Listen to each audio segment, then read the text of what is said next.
BJP. നേതൃത്വത്തിലെ അഴിച്ചുപണി തിരഞ്ഞെടുപ്പിൽ കണ്ണ് തട്ടകങ്ങളിൽ മണ്ണ് ചോരാതിരിക്കാൻ ജാഗ്രത. ധർമ്മേന്ദ്ര പ്രധാൻ പാർട്ടിയിലും സർക്കാരിലും ഇല്ലാത്ത നിലയിൽ. വോട്ടുറപ്പും സംഘടനാ ബലവുമുണ്ടെന്ന് കരുതപ്പെടുന്ന മേഖലകളിൽ പ്രതിപക്ഷ നീക്കങ്ങളും വിദ്യാർത്ഥി പ്രക്ഷോഭത്തിന്റെ അലയൊലികളും ക്ഷീണമായെന്ന തിരിച്ചറിവാണ് ബി.ജെ.പി. ദേശീയ ഭാരവാഹികളുടെ പുനഃസംഘടനയിൽ പ്രതിഫലിക്കുന്നത്. വടക്കേ ഇന്ത്യയിലെ ഹിന്ദി ഹൃദയഭൂമിയിലും വടക്ക് കിഴക്കൻ സംസ്ഥാനങ്ങളിലെ വോട്ടു ബാങ്കുകളിലും സംരക്ഷണം ഉറപ്പുവരുത്തുകയെന്ന അജണ്ടയാണ് അഴിച്ചുപണിയുടെ ഉള്ളടക്കം.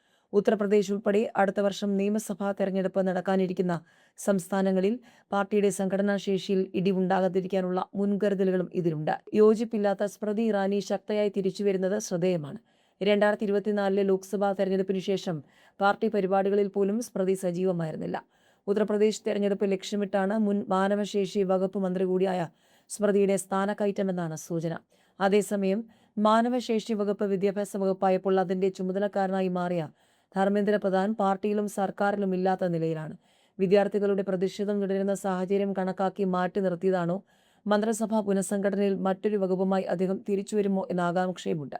വടക്ക് കിഴക്കൻ മേഖലയുടെ കോർഡിനേറ്ററായി പാർട്ടി വക്താവ് സംബിത് പത്രയെ നിയോഗിച്ചതും ശ്രദ്ധേയം.